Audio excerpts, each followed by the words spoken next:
सभापति तुलसीदास महाराज की जय हो। बोली पावन धरधाम पावन ग्राम धाम मंतोरी की जय हो।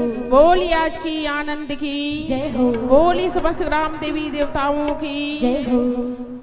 बोली शंकर भगवान की जय हो। बोली जय जय श्री राम। जय जय श्री राम।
बोलिए राजा रामचंद्र की जय।